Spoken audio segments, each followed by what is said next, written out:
Hello friend, कसे आहात? मजेत ना? माझ्या चॅनलवर तुमचे खूप खूप स्वागत. जर तुम्ही अजून माझ्या चॅनलला सबस्क्राईब केले नसेल तर नक्की सबस्क्राईब करा. आज आपण कुरकुरीत डोसा कसा बनवायचा ते पाहणार आहोत. एकदम परफेक्ट डोसा आज आपण बनवणार आहोत. तर आपला डोसा बाहेरून एकदम कुरकुरीत आणि आतून एकदम सॉफ्ट कसा होणार त्यासाठी मी काही टिप्स अँड ट्रिक्स सांगणार आहेत. तर तुम्ही हा व्हिडिओ शेवटपर्यंत नक्की बघा. चला तर मग आपण डोशासाठी जे बॅटर लागते ते बनवून घेऊयात. आपण रेसिपीला सुरुवात करूया.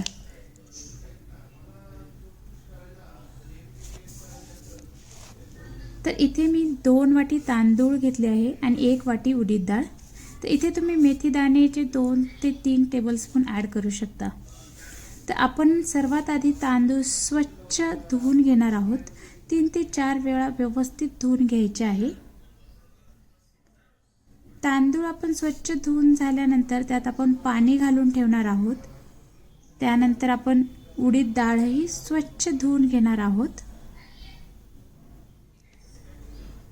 आणि दोन्ही धुवून झाल्यानंतर आपण त्यात पाणी घालून बाजूला ठेवून देणार आहोत. 4 ते 5 तासांसाठी आपण त्याला भिजवायला ठेवणार आहोत. 4 ते 5 तास झाल्यानंतर आपण याचे बॅटर बनवणार आहोत. तर आपण सुरुवातीला तांदूळ वाटून घेत आहोत मिक्सरमध्ये. तर आपल्याला याची पेस्ट बनवून घ्यायची आहे.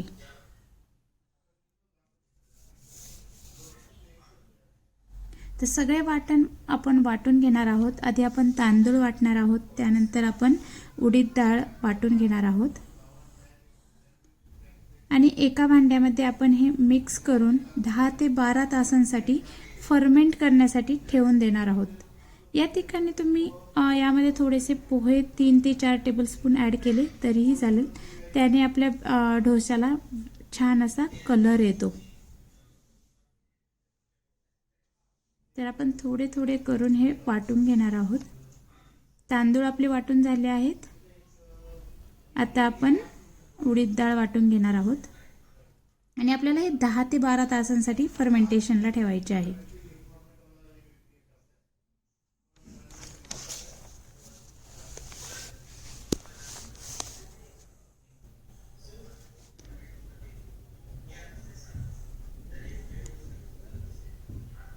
व्यवस्थित आपल्याला याची पेस्ट बनवून घ्यायची आहे.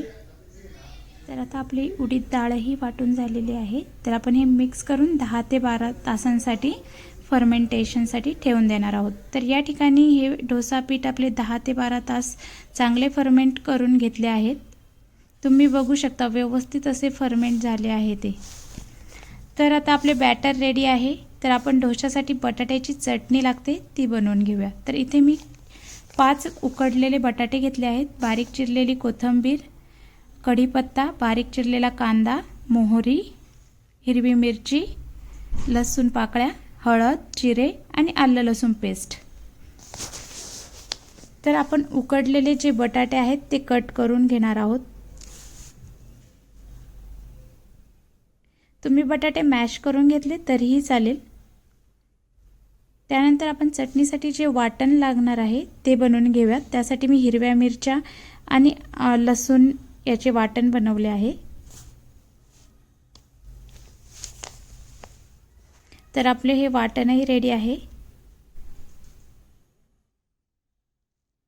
तर आपण आता कढई गरम करूयात. कढई गरम झाल्यानंतर आपण त्यामध्ये 3 ते 4 टेबलस्पून ऑइल ॲड करून घेणार आहोत.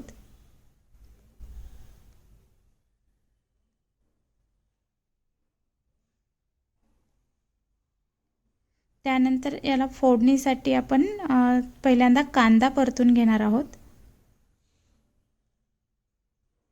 कांदा थोडासा गुलाबी रंग येईपर्यंत परतून घेणार आहोत.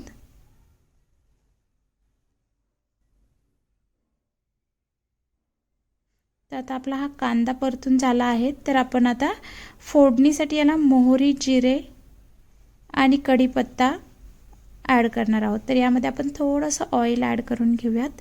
ऑइल कमी वाटत आहे त्यामुळे मी थोडंसं ऑइल ॲड करून घेते.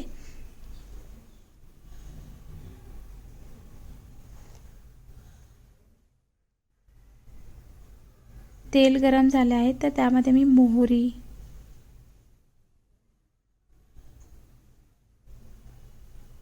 थोडीशी मोहरी तडतडली की मग आपण त्यामध्ये जिरे घालून घेणार आहोत. त्यानंतर आलं लसूण पेस्ट, हळद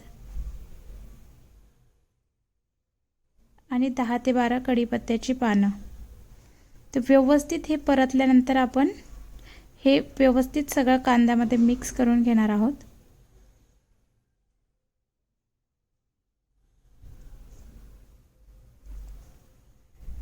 त्यानंतर आपण जी चटणी बनवली आहेत हिरवी मिरची आणि लसणाच्या पाकळ्यांची, ती आपण यामध्ये घालून घेणार आहोत आणि व्यवस्थित तेही परतून घेणार आहोत.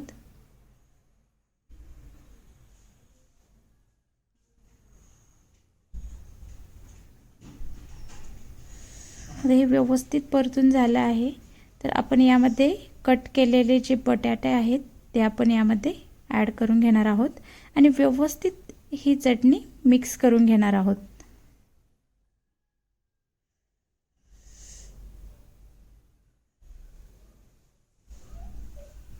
त्यानंतर आपण याच्यामध्ये चवीनुसार मीठ ॲड करणार आहोत.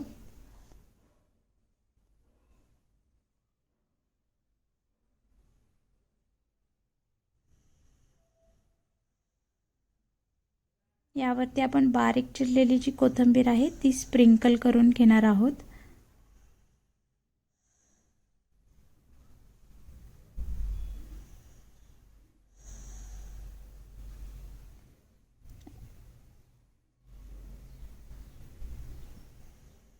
आता आपली ही बटाट्याची चटणी रेडी झाली आहे. आपले बॅटर रेडी आहेत, बटाट्याची चटणी रेडी आहेत. पण आता आपण जी आपली नारळाची चटणी असते ती आपण बनवणार आहोत. तर आपण गॅस बंद करून यावरती झाकण ठेवून देऊयात आणि आपली जी नारळाची चटणी असते तिचं आपण तयारी सुरू करूया. त्यासाठी मी ओला नारळ घेतला आहे, त्यावरची साल मी काढून घेतली आहेत आणि मी त्याचे छोटे छोटे पीस कट करून घेते आहे, जेणेकरून मिक्सरमध्ये ते बारीक वाटले जातील.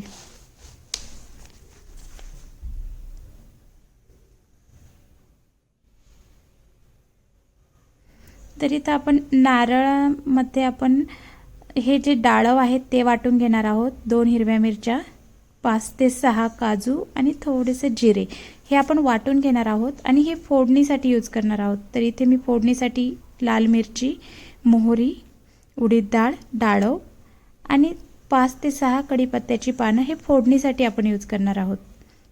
तर पहिल्यांदा आपण जे नारळ आपण कट करून घेतला आहे ते वाटून घेऊयात.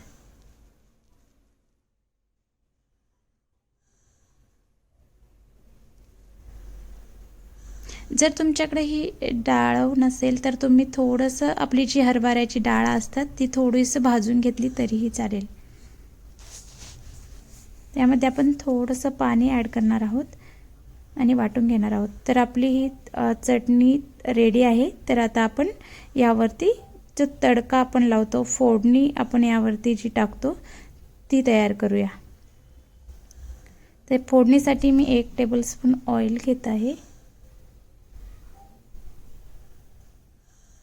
अजून थोडंसं ऑइल यामध्ये मी ॲड करते. त्यानंतर आपण फोडणीसाठी जे साहित्य घेतले होते आपण ते यामध्ये घालून घेणार आहोत.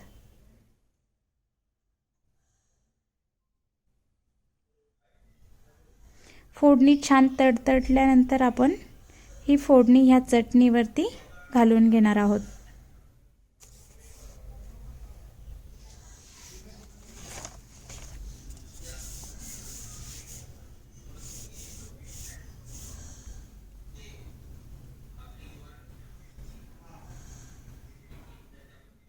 आणि हे व्यवस्थित आपल्याला मिक्स करून घ्यायचे आहे.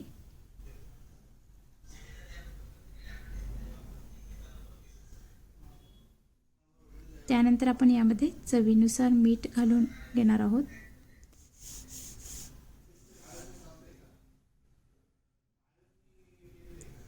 तर आपली ही कोकोनट चटणी ही रेडी आहे. तर आता आपण डोसा बनवायला सुरुवात करूया. तर डोसा बॅटरमध्ये मी मीठ आधी ॲड नव्हते केले, तर मी आता यामध्ये मीठ घालून घेते. आणि तुम्ही यामध्ये पाणी जसे तुम्हाला जास्त आपल्याला पातळही नको आणि जास्त घट्टही नको, त्यानुसारच पाण्याची कन्सिस्टन्सी मेंटेन करायची आहे.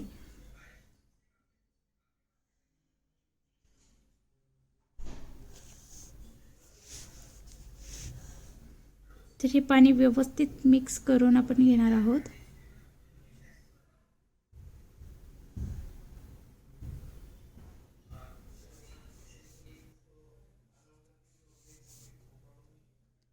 तर आपण डोसा बनवण्यासाठी तवा मध्यम आचेवर गरम करून घेणार आहोत आणि त्यावरती थोडेसे मी खारट पाणी स्प्रिंकल करून घेतले आहेत.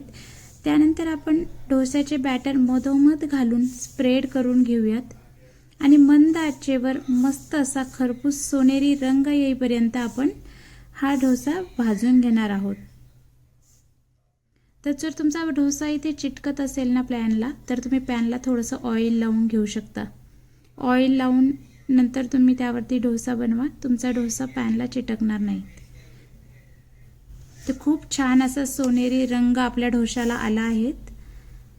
त्यावरती आपण बटाट्याची चटणी थोडीशी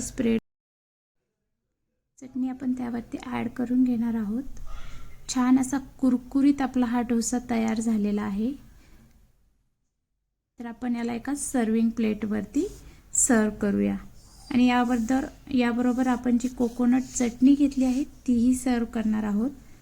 तर तुम्हाला माझी ही रेसिपी कशी वाटली मला कमेंटमध्ये नक्की सांगा आणि हा व्हिडिओ तुमच्या फ्रेंड्स अँड फॅमिलीसोबत जास्तीत जास्त शेअर करा.